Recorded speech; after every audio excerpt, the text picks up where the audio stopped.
इस किताब में जगह जगह पे लॉर्ड माउंटबेटन ने ये एतराफ़ किया है कि वो बतौर वाइसराय बरतानवी सरकार के एक नुमाइंदे के तौर पे वो पाकिस्तान के क़याम के ख़िलाफ़ थे, वो हिंदुस्तान की तकसीम नहीं चाहते थे। और इस सिलसिले में वो क्या क्या बता रहे हैं, इस किताब के पेज 33 पे सफ़ा नंबर 33 पे वो ये बता रहे हैं कि उन्होंने गांधी के कहने पे कायद-ए-आज़म को मुत्तहदा हिंदुस्तान का वज़ीर-ए-आज़म बनने की पेशकश की, लेकिन कायद-ए-आज़म मोहम्मद अली जिन्ना ने मुत्तहदा हिंदुस्तान का वज़ीर-ए-आज़म बनने में कोई दिलचस्पी ज़ाहिर नहीं की। सफ़ा 35 पे लॉर्ड माउंटबेटन ने कहा है कि जब मैंने गांधी के कहने पे जाके कायद-ए-आज़म से कहा कि आप यूनाइटेड इंडिया के प्राइम मिनिस्टर बन जाएं, तो उन्होंने उसमें कोई दिलचस्पी ज़ाहिर नहीं की। इसी किताब में आगे चल के पेज 39 पे लॉर्ड माउंटबेटन हैं, वो कहते हैं कि मैंने कायद-ए-आज़म को बनाने के लिए हर हरबा आजमाया, लेकिन मैं मुकम्मल तौर पर नाकाम रहा और कायद-ए-आज़म कामयाब रहे। मुनासिब है कि इस किताब के जो एग्जैक्ट अल्फाज हैं मैं वो आपको सुना दूँ। लॉर्ड माउंटबेटन के एग्जैक्ट अल्फाज क्या हैं? I was trying every trick I could play on him, I was trying to appeal him in every way I possibly could, but you see, he had discovered the extraordinary success he had been able to have through continuing to say no, no, no. और इसी किताब में Mountbatten and the partition of India, इसमें Mountbatten ने बड़े मायूसी के आलम में एक एतराफ़ किया है। और क्या एतराफ़ किया है? कह रहा है पेज 42 पे सफ़ा नंबर 42 पे, अगर कायद-ए-आज़म का 2 साल कबल इंतकाल हो जाता तो हम पाकिस्तान ना बनने देते। वो वाहिद लीडर थे जिन्होंने हमारी तमाम कोशिशों को नाकाम बना दिया। ये जो माउंटबेटन के अल्फाज हैं, इनसे क्या साबित होता है? माउंटबेटन ने ख़ुद एतराफ़ किया है कि वो क़याम पाकिस्तान के ख़िलाफ़ था और उसने कायद-ए-आज़म को रोकने की कोशिश की। बदकिस्मती से उसको पता ना चला कि ये आदमी जो है बीमार है। अगर पता होता कि ये बीमार है और ये आदमी 2 साल पहले फ़ौत हो जाता तो पाकिस्तान ना बनता। और माउंटबेटन ने इसी किताब में पेज 44 पर एक और चीज़ का भी एतराफ़ किया है। वो कह रहा है कि जी कायद-ए-आज़म जो हैं वो मुत्तहदा हिंदुस्तान का वज़ीर-ए-आज़म क्यों नहीं बनना चाहते थे, वो यूनाइटेड इंडिया में क्यों नहीं रहना चाहते थे? इसलिए कि उनको हिंदू राज का खौफ था या ख़दशा था।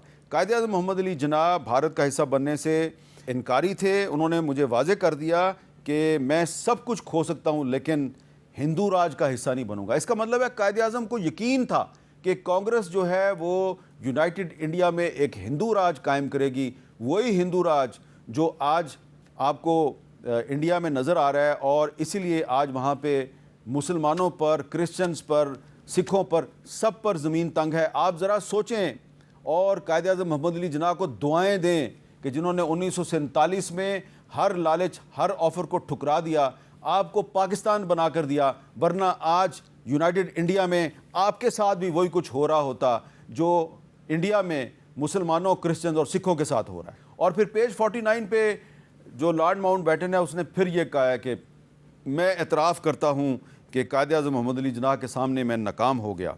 लॉर्ड माउंटबेटन जो है वो अपनी इस किताब के पेज 74 पे कहता है, मैं अंग्रेज़ी अल्फाज पढ़ता हूँ, बाद में आपको तर्जुमा बताता हूँ। वो कहता है जी कि of course I had selected August 15 because it was the date of the Japanese surrender.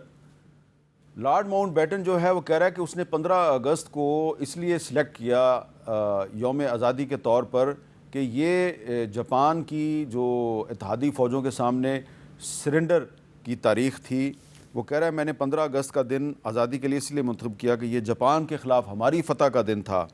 याद रहे कि ये माउंटबेटन जो है ये सिंगापुर में इसके सामने जापानी फ़ौज ने सरेंडर किया था। Imperial General Headquarters to sign the instrument of surrender at the places indicated. On behalf of Emperor Hirohito, Foreign Minister Mamoru Shigemitsu signed for the Japanese government. और ये जो इत्तेहादी अफवाज हैं उनका कमांडर था सिंगापुर में, तो इसलिए ये समझता था कि जो 15 अगस्त है वो इसके लिए बड़ी अहम है। 15 अगस्त को एक जो साम्राज्यी ताकत है उसने एक दूसरी साम्राज्यी ताकत को शिकस्त दी और पहले एटम बम गिराया हिरोशिमा पे, फिर नागासाकी पे, और उसके बाद फिर जब एटम बम 2 गिरे तो जापान जो है उसकी कमर टूट गई और फिर जापान ने सरेंडर कर दिया। तो जो एक एटम बम के इस्तेमाल के ज़रिए जापान को शिकस्त दी गई उस फतह का दिन 15 अगस्त था और माउंट बैटन ने वो फतह का दिन था जो कि बरतानिया और अमेरिका की फतह का दिन था, उसको मुसल्लत किया पाकिस्तान और भारत के यौम आज़ादी के तौर पे। जो लोग ये कहते हैं जी कि कायद-ए-आज़म मोहम्मद अली जिन्ना जो हैं वो उन्होंने अंग्रेज़ों के साथ मिल के और अमेरिका के साथ मिल के उन्होंने जी पाकिस्तान बनाया, वो एक्चुअली कायद-ए-आज़म की ज़िंदगी में ही ये कहते थे जी ये तो कोलैबोरेटर हैं, ब्रिटिश एजेंट हैं, और भी बहुत से इल्ज़ामात लगाते थे। लेकिन ये जो किताब है ना, Mountbatten and the partition of India, इसमें जो हक़ाइक़ हैं वो आपको हैरान और परेशान भी कर देते हैं कि जो लोग कायद-ए-आज़म को अंग्रेज़ों का एजेंट साबित करने की कोशिश करते हैं वो कितने झूठे हैं, कितने मक्कार हैं, दगाबाज हैं, इंटेलेक्चुअली डिसऑनेस्ट हैं। क्योंकि इस किताब में माउंट बैटन पेज 75 में ये कह रहा है कि जवाहरलाल नेहरू जो है उसने माउंट बैटन से ये कहा कि जनाब आपने मुझे वज़ीर-ए-आज़म मुंतखब किया, मैं आपको पूरी काबीना पेश करता हूँ, यानी कि मैं पूरी काबीना पेश करता हूँ। और बाद में माउंट बैटन ने जब वो कागज़ था जो उनको नेहरू ने दिया था वो निकाला, खोला उसको, तो वो खाली था। इसका मतलब था नेहरू कह रहा है कि जनाब ये जो खाली कागज़ है इस पर जो मेरी काबीना है उसके तमाम नाम लिखने का इख्तियार जो है वो आपके पास है। इस किताब में माउंट बैटन जो है उसने पूरी कहानी सुनाई है कि किस तरीके से नेहरू और गांधी ने उनको कहा कि जनाब आप हमारे पहले गवर्नर जनरल बने, और फिर जो गांधी साहब हैं जिनको तहरीक आज़ादी का बहुत बड़ा लीडर जो है वो बना के पेश किया जाता है, वो कहते हैं जी Gandhi had come to see me and he had said I wanted to tell you how thrilled I am that the Congress party should have asked you to stay on as the head of the state. I don't need to tell you that that's a very brave decision on their part. Gandhi साहब ने जाके mount baton का तरला किया, मिन्नत की, और उसको कहा कि प्लीज़ जनाब माउंट बैटन साहब आप हमारे पहले हेड ऑफ़ द स्टेट बन जाएं, आप हमारे गवर्नर जनरल बन जाएं। तो अब आप मुझे बताएं कि कोलैबोरेटर कौन था, कायद-ए-आज़म थे या गांधी और नेहरू थे। दूसरी तरफ कायद-ए-आज़म मोहम्मद अली जिन्ना थे जिन्होंने माउंट बैटन से कहा कि पाकिस्तान का गवर्नर जनरल आप नहीं होंगे। माउंट बैटन चाहता था कि उसको हिंदुस्तान और पाकिस्तान का मुश्तरका गवर्नर जनरल बना दिया जाए। कायद-ए-आज़म ने कहा कि नहीं, हम आपको अपना गवर्नर जनरल नहीं बनाएंगे, बल्कि कायद-ए-आज़म ने उसको कहा कि पाकिस्तान का पहला गवर्नर जनरल जो है वो मैं ख़ुद बन जाऊँगा। और फिर जो 15 अगस्त का जो असल भांडा है वो भारत के एक साबिक वज़ीर ख़ारजा और वज़ीर दफ़ा जसवंत सिंह साहब ने अपनी किताब में फोड़ा है, और ये है उनकी किताब, और किताब का नाम है जिन्ना इंडिया पार्टीशन इंडिपेंडेंस। इस किताब में सफ़ा 465 पे 465 पे जसवंत सिंह साहब जो हैं उन्होंने ये बताया है कि 15 अगस्त को यौम आज़ादी करार देने पर माउंट बैटन के ख़यालात शर्मनाक हैं। ये जापान के सरेंडर का दिन था, इसका हिंदुस्तान से क्या लेना देना था। और फिर आगे चल के सफ़ा 466 पर जसवंत सिंह साहब लिखते हैं कि माउंट बैटन ने 15 अगस्त की रात अमरीकी अवाम के नाम एक पैगाम नशर किया और अमरीका को जापान के ख़िलाफ़ इत्तेहादी फ़ौजों की फ़तह की मुबारकबाद दी, क्योंकि दूसरी जंग अज़ीम में जापान ने सिंगापुर में इत्तेहादी फ़ौज के कमांडर माउंट बैटन के सामने सरेंडर किया था। तो यह जनाब जो ख़ुद भारत के एक वज़ीर ख़ारजा हैं उन्होंने ही माउंट बैटन और गांधी और नेहरू की जो कोलैबोरेशन है, जो गठजोड़ है, उसका भांडा फोड़ दिया है और कहा है कि ये तो 15 अगस्त तो जनाब इत्तेहादी फ़ौज की जापान के ख़िलाफ़ फ़तह का दिन था, और कितनी शर्मनाक बात है कि इसे हिंदुस्तान का यौम आज़ादी बना दिया गया। एक और इंडियन ऑथर हैं और हिस्टोरियन हैं दिनकर जोशी, इनकी किताब है the man behind the curtain, और किताब का टाइटल जो है उस पर कायद-ए-आज़म की तस्वीर है। ये है जी किताब, the man behind the curtain. और इस किताब में जोशी साहब ने लिखा है कि जो ब्रिटिश प्राइम मिनिस्टर थे एटली, उन्होंने जिन्ना और नेहरू को लंदन बुलाया ताकि दोनों साथ मिल के चलें। एटली की कोशिश थी कि पाकिस्तान ना बने और इंडिया जो है वो तकसीम ना हो, लेकिन कायद-ए-आज़म मोहम्मद अली जिन्ना ने कोई नेहरू के साथ सौदेबाजी करने से इनकार कर दिया।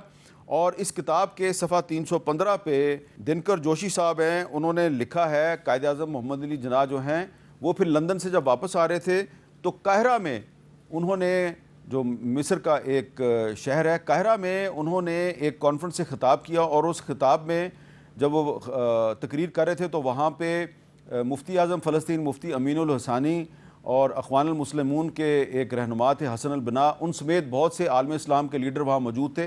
क्या कहते हैं कायद आज़म वहाँ पे, मैं इसका तर्जुमा आपको सुनाता हूँ। कायद आज़म ने वापसी पे काहिरा में एक कॉन्फ्रेंस से ख़िताब किया और कहा कि अगर हम पाकिस्तान हासिल करने में नाकाम हो गए तो इंडिया की सरहदें मिस्र तक पहुँच सकती हैं और अफ़गानिस्तान, ईरान और मिस्र पर भी हिंदू राज कायम हो सकता है। पाकिस्तान बनाने के लिए हमें आपकी हमायत चाहिए। देखें कायद आज़म जो हैं वो कितना यकीन था कि अगर ये हिंदुस्तान मुत्तहिद रहा तो ये अखंड भारत जो है ना, उसकी सरहदें जो हैं वो सिर्फ अफ़गानिस्तान तक नहीं रखेंगे, इसको एक तरफ ईरान तक फैलाएंगे और दूसरी तरफ मिस्र तक लेके जाएंगे। और इसी किताब के सफ़ा 320 पे जो दिनकर जोशी हैं वो लिखते हैं कि माउंटबेटन ने कायद आज़म से कहा कि मैं तुम्हें कोई पाकिस्तान नहीं देना चाहता, मैं चाहता हूँ तुम मुत्तहदा हिंदुस्तान में रहो। कायद आज़म नहीं माने तो उन्हें पंजाब और बंगाल की तकसीम से डराया गया। तो ये जो अब पंजाब और बंगाल की तकसीम है, इसके हवाले से एक बड़ी ही अहम किताब है। उस किताब का नाम है द सोल स्पोक्स पर्सन। ये डॉक्टर आयशा जलाल साहब हैं जो अमेरिका की टफ्ट्स यूनिवर्सिटी में हिस्ट्री की प्रोफेसर हैं। इन्होंने और भी बहुत सी किताबें लिखी हैं, लेकिन ये किताब जो है ना, ये इनका एक शाहकार है, इनका एक मास्टरपीस है। और इस किताब में उन्होंने कायद आज़म मोहम्मद अली जिन्ना पे कुछ तनकीद भी किया, लेकिन उन्होंने ये कहा है कि ये था वो आदमी कायद आज़म मोहम्मद अली जिन्ना जो कि बरसगीर पाक व हिंद के मुसलमानों का एक सोल स्पोक्स पर्सन था, उनका अकेला वकील था और अकेले ही लड़ाई लड़ता रहा। इस किताब के सफ़ा 265 पर आयशा जलाल साहबा जो हैं उन्होंने कहा है कि 26 अप्रैल 1947 को कायद आज़म मोहम्मद अली जिन्ना ने माउंटबेटन से कहा कि बंगाल को तकसीम ना करो, कलकत्ता के बगैर बंगाल का कोई तस्वर नहीं। कायद आज़म ने कहा आप मुत्तहदा बंगाल को एक आज़ाद मुल्क बना दें, इसे बेशक पाकिस्तान में शामिल ना करें, लेकिन प्लीज़ आप बंगाल को तकसीम ना करें। अंदाज़ा लगाएं कि कायद आज़म जो हैं वो चाहते थे कि बंगाल तकसीम ना हो, जिस तरह के सोहरवर्दी साहब भी चाहते थे, शरद बोस साहब भी चाहते थे, लेकिन गांधी और नेहरू नहीं मान रहे थे। इस किताब के सफ़ा 280 पे आयशा जलाल साहबा ने लिखा है कि सोहरवर्दी और शरद बोस ने इत्तेफाक कर लिया था कि बंगाल को तकसीम नहीं होना चाहिए, लेकिन गांधी और नेहरू नहीं माने। उन्होंने माउंटबेटन के साथ मिलकर पंजाब और बंगाल को तकसीम कराया, जिसके नतीजे में लाखों अफराद कत्ल हुए और बहुत बड़ी तारीख़ की बहुत बड़ी माइग्रेशन हुई और जिसके नतीजे में इतनी कत्ल गारत हुई, लाखों अफराद जो हैं वो मारे गए। तो ये वो एक दर्दनाक कहानी है जो कि आज भी हमें याद रखने की ज़रूरत है।